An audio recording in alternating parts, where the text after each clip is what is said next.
आप दे रहे हैं कमोडिटी कॉल और कमोडिटी बाजार की ओर रुख करेंगे तो एक्शन दो ही जगह दिखाई देगा, एक तो स्पाइसेस के पैक में और दूसरी तरफ एनर्जी पैक में।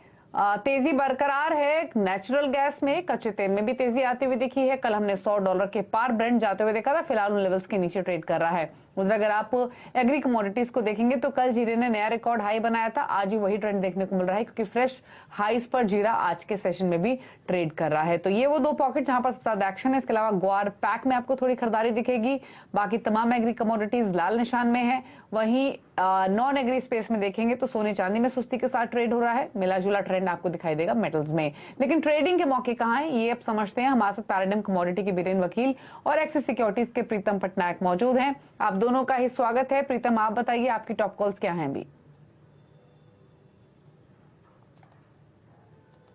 हाई कॉल है गोल्ड में और सिल्वर में। प्रीतम आपकी ऑडियो म्यूट। जी नहीं, आपको मेरी आवाज आ रही है? बताइए। या सो हमारी टॉप कॉल है कि हमारा बाई कॉल है गोल्ड एंड सिल्वर में, दोनों में।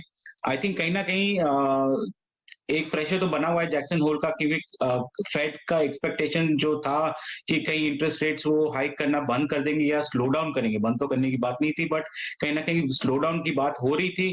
पर सब्सिक्वेंटली कहीं फेड के चेयरमैन के छोड़ के उनके जो फेड के मेंबर्स हैं उन्होंने भी आके कहीं ना कहीं ये इंडिकेशन दिया है कि उनका जो टारगेट है 3.45 से लेकर 4.4% तक भी हो सकता है फॉर इन्फ्लेशन, मतलब इंटरेस्ट रेट हाइक्स को, क्योंकि उनको अपना टारगेट ऑफ 2% अचीव करना है इन्फ्लेशन का।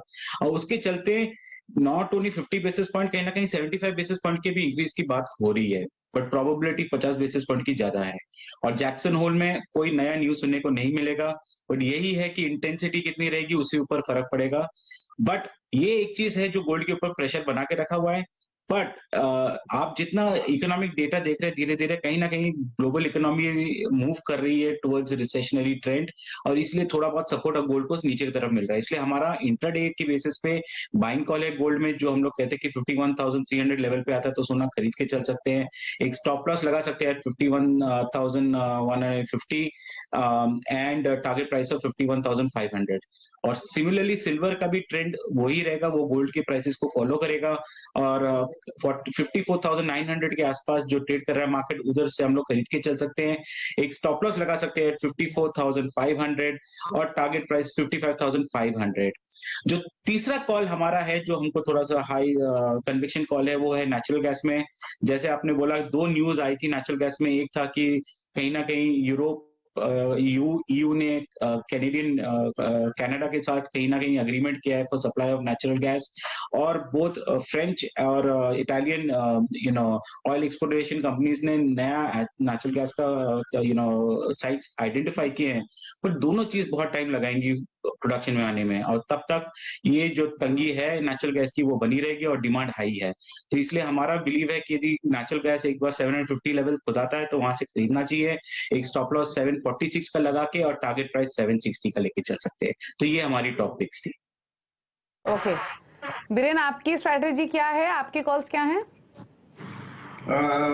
मैं अक्टूबर कॉन्ट्रैक्ट में कॉटन में अराउंड 42,000 शॉर्ट करना प्रेफर करूंगा। 43,000 का स्टॉप लॉस रहेगा और 39,500 का टारगेट रहेगा।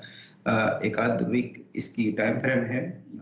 दूसरा कॉल मेरा कॉपर में सेल साइड का है, सितंबर कॉपर 681 में। यहाँ स्टॉप लॉस रहेगा 690 और टारगेट रहेगा 670 672।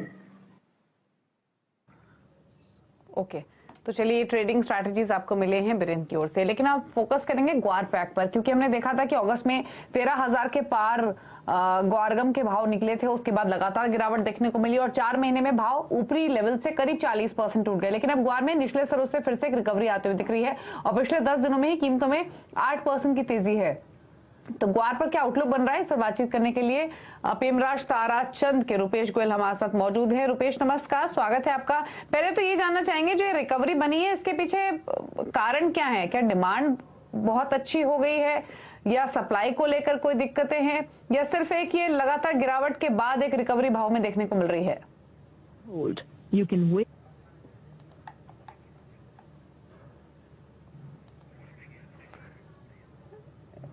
चलिए, तो आपको बता दें कि अप्रैल में जो भाव था ग्वारगम का वो 13,000 के पार निकल गया था। उसके बाद हमने प्राइसेस टूटते हुए देखे और पिछले 4 महीने में जो भाव है वो ऊपरी स्तरों से 40% तक टूटे थे और 8,200 ये एक वो लेवल था जहां तक फिसलने के बाद वापस से रिकवरी आती हुई दिखी है। रुपेश, पहले तो यही समझना चाहेंगे कि ये जो भाव में हमने निचले स्तरों से वापस से जो खरीदारी आते हुए देखी है उसके पीछे लाइकली कारण क्या हो सकते हैं? क्या डिमांड स्ट्रांग हो गई है या फिर जो कच्चा तेल या गैस की कीमतों में तेजी देखने को मिली है उसका एक सेंटिमेंटल इम्पैक्ट है या कुछ फंडामेंटल फैक्टर्स भी हैं?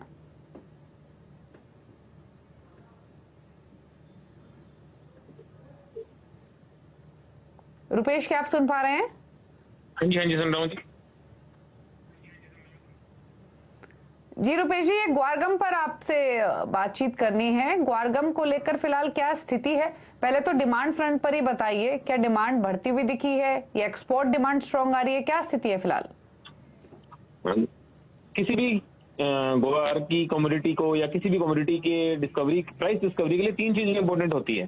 पहला, उस फसल का कैरी ओवर स्टॉक कितना है, दूसरा उसकी डिमांड कितनी है और तीसरी आगे आने वाली फसल कितनी है। तो आज के दिन अगर अपने सबसे पहले डिमांड की बात करें तो पिछले 5 साल की हाईएस्ट डिमांड है इस समय मार्केट में। कारण कोविड के बाद वर्ल्ड मार्केट में एनर्जी प्राइसेस में खूब बूम है। नेचुरल गैस को कहें या क्रूड ऑयल को कहें, मल्टी ईयर हाईस पे चल रहे हैं। तो इसलिए यूएसए की और रशिया की बहुत सुपर डिमांड है ग्वारगम में। 25% हम पिछले साल से ज्यादा इस साल जो फाइनेंशियल ईयर हम सितंबर में क्लोज करेंगे, ग्वारगम का एक्सपोर्ट ज्यादा होगा और नेक्स्ट ईयर जो 1 अक्टूबर 22 से 30 सितंबर 23 के लिए हम और उम्मीद करते हैं कि 20% जो है डिमांड एक्स्ट्रा जाएगी। तो डिमांड फ्रंट में बिल्कुल भी दिक्कत नहीं है, एक्सट्रीम बढ़िया है। मतलब पिछले 5 साल की हाईएस्ट डिमांड हम इस समय बाजार में देख रहे हैं। ओके अच्छा, एक चीज और बताइए, डोमेस्टिक डिमांड कैसी आ रही है? क्योंकि रिपोर्ट्स तो ये भी है कि 20 से 25% ज्यादा है एक्सपोर्ट डिमांड, तो वो कैसा दिख रही है? ग्वार का अधिकतम तो एक्सपोर्ट में ही खपत होता है। डोमेस्टिक डिमांड तो एक स्टेबल रहती है 50,000 टन की। एक्सपोर्ट डिमांड बहुत सुपर है, पिछले 5 साल की हाईएस्ट है।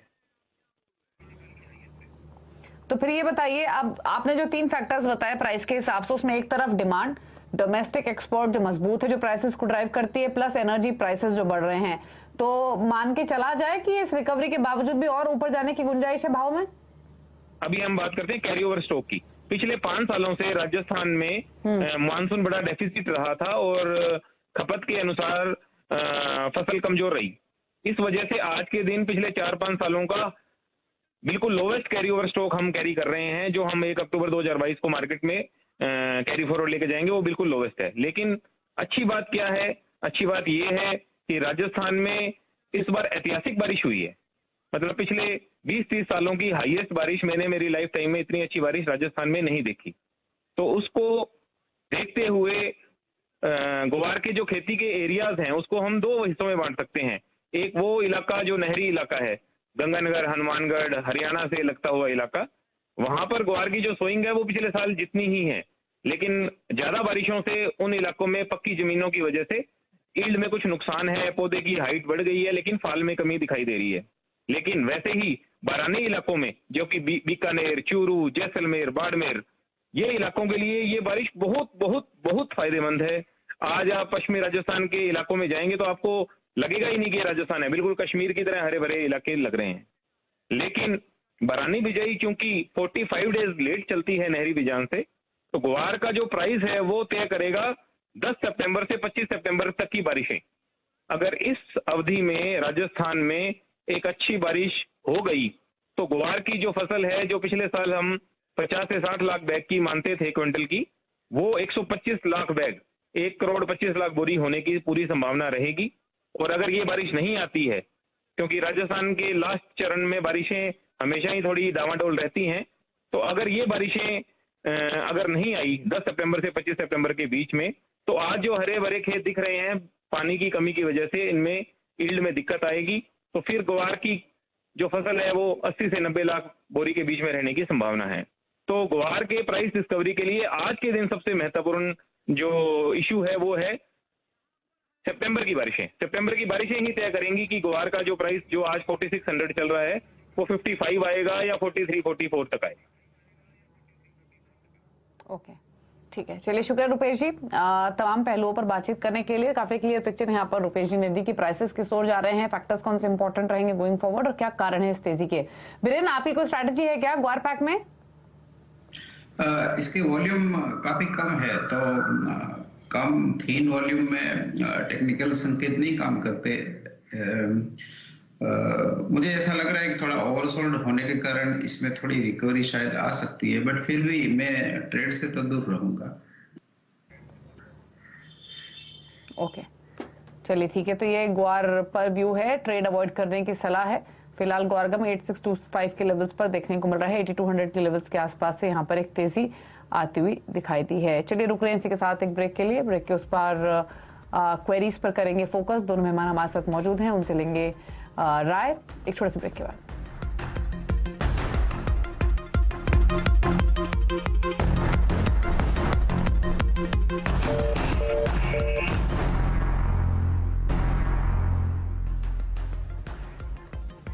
आप दे रहे हैं कमोडिटी कॉल और आपकी क्वेरी शामिल करेंगे, लेकिन उससे पहले बात कर लेते हैं पल्सेस की। त्योहारों पर दालों के दाम ना बढ़े, इसके लिए सरकार जमाखोरों पर कार्रवाई करने की तैयारी कर रही है। और पिछले दिनों सरकार ने दाल कारोबारियों को स्टॉक घोषित करने का आदेश दिया था, जिसके बाद कारोबारियों ने 62,000 टन का स्टॉक घोषित किया, जो सरकार के अनुमान से काफी कम है। अब सवाल उठता है कि आखिर दाल गई कहां? पूरी खबर समझते हैं असीम मनचंदा से। तो असीम, ऐसा क्या लग रहा है कि दाल को लेकर बड़ा गड़बड़ झाला है? क्योंकि क्या ये मान के चला जाए कि यहाँ पर कुछ और कार्रवाई सरकार की ओर से हो सकती है दाल कारोबारियों पर, जिस तरीके के फिलहाल नंबर सामने आते हुए दिख रहे हैं? ओवरऑल क्या डिटेल्स हैं? देखिए, पिछले एक महीने से दालों की कीमतों में लगातार बढ़ोतरी जो हो रही है। खासतौर पर तूर और उड़द के दामों में बढ़ोतरी देखने को मिली है। उड़द में 3 रुपए प्रति किलो और जो तूर है उसमें 6 रुपए प्रति किलो की बढ़ोतरी देखने को मिली है। लेकिन अगर मैं मेट्रो शहरों की बात करूं तो दिल्ली में जो है करीबन दोनों दालों में 13 रुपए किलो की बढ़ोतरी और मुंबई में 7 से 10 रुपए प्रति किलो की बढ़ोतरी जो देखने को मिली है। सरकार ने अवेलेबिलिटी सुनिश्चित करने के लिए कई कदम उठाए, जिसमें कि इंपोर्ट को मंजूरी जो है वो भी दी गई। लेकिन अभी भी दालों की कीमतें जो है बढ़ रही हैं। खासतौर पर त्योहारी सीजन की शुरुआत जो होने वाली है, तो सरकार ने जो है ट्रेडर्स को, मिलर्स को, स्टॉकिस्ट को ये कहा था कि आप अपना स्टॉक जो है वो डिक्लेयर करें। तो उन्होंने करीबन 62,000 मेट्रिक टन के आसपास का स्टॉक जो है डिक्लेयर किया है, जो सरकार की उम्मीद से काफी कम है। तो सरकार जो है इनके ऊपर कार्रवाई करने की तैयारी कर रही है, क्योंकि सरकार को लगता है कि यहाँ पे जमाखोरी जो है ज्यादा हो रही है, जिसकी वजह से दाम जो है वो बढ़ रहे हैं। तो सरकार इनके ऊपर जल्दी ही कार्रवाई कर सकती है। दूसरा, सरकार के पास करीबन 39 लाख टन का करीबन बफर स्टॉक है। सरकार उसको भी बाजार में बेचने की तैयारी कर रही है और त्योहारों से ठीक पहले उसकी बिक्री जो है वो भी की जा सकती है। शुक्रिया आपका असीम, ये डिटेल्स बताने के लिए। तो अब देखना होगा कि आगे क्या स्टेप्स लिए जाते हैं, लेकिन फिलहाल जो आंकड़े आए हैं उससे सरकार सेटिस्फाइड नहीं है और ये पूरी कोशिश है प्राइसेस को कंट्रोल करने के लिए, क्योंकि पिछले एक हफ्ते के दौरान हमने कई दालों के कीमतें बढ़ते हुए देखी हैं, जिसमें मूंग, उड़द, तुअर जैसी दालें शामिल हैं। और रीजन वाइज भी आप देखेंगे तो दिल्ली, बॉम्बे, कलकत्ता, यहाँ पर प्राइसेस बढ़े हैं। लेकिन चलिए आगे बढ़ते हुए अब सवालों को कर लेते हैं शामिल। और पहले कॉलर हमारे साथ फोन लाइन पर मनोहर इंदौर से हैं। मनोहर जी नमस्कार, पूछिए सवाल।